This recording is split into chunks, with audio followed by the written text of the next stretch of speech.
Disons que moi je suis pas né dans un foyer chrétien. Je suis né dans un foyer, on va dire, plus ou moins difficile. Où malheureusement, dans mon foyer, il y avait beaucoup de disputes, de problèmes. Une mère assez difficile qui ne m'aimait pas, qui me mettait toujours à l'écart, j'étais un peu livré à moi-même.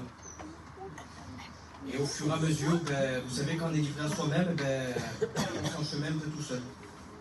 Et en grandissant, j'ai eu des mauvaises fréquentations et puis j'ai fait le mal qu'il fallait, malheureusement, à cette époque-là.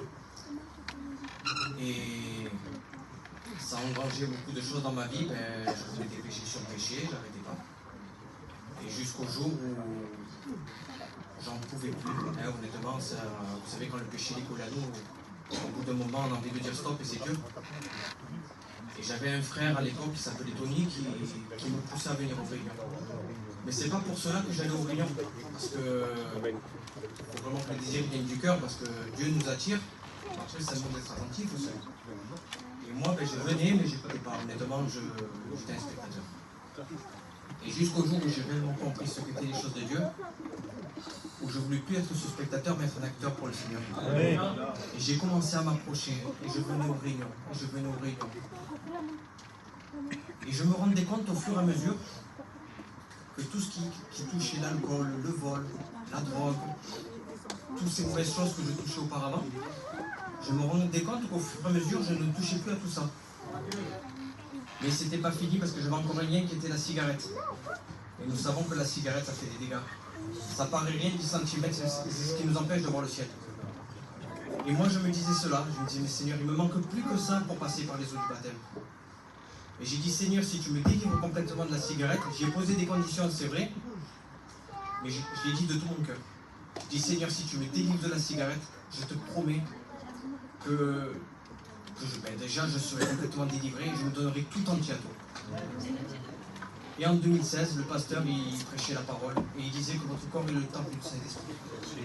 On a été créé par Dieu et moi je pense que notre corps, vu qu'on est le temple du Saint-Esprit, on doit en prendre soin. Et c'est ce que ça a percuté mon cœur.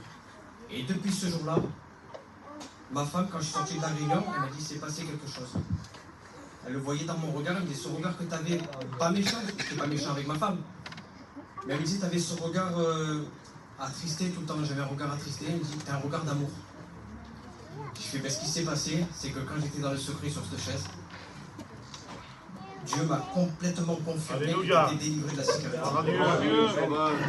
Et quand ma femme avait toujours ce petit brin de doute, elle m'a dit, c'est bon, il va sortir, il va aller à la maison.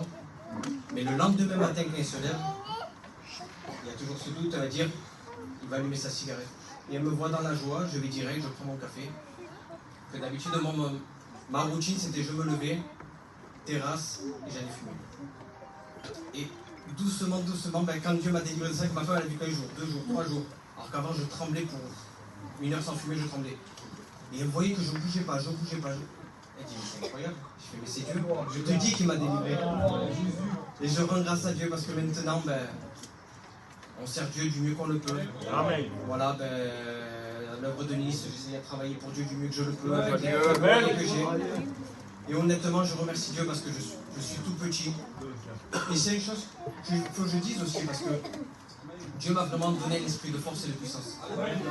Parce qu'avant, j'étais quelqu'un de très timide. J'aurais jamais pu parler devant vous. Ni même maintenant, je me filme en train de chanter des cantiques. Alors que c'était une chose qu'on n'aurait jamais pu faire de ma vie. Et je rends grâce à Dieu pour cela. Gloire à Dieu. Et juste un dernier truc, ne perdez pas de temps. Moi, j'ai rencontré le Seigneur à 33 ans. Alléluia. Mais vous savez, vous avez peut-être 12, 13 ans. Vous avez la conscience. Vous savez, Jésus va revenir. Et vous serez au courant que Jésus revient. Donc ne tardez pas. Que Dieu vous bénisse. Amen.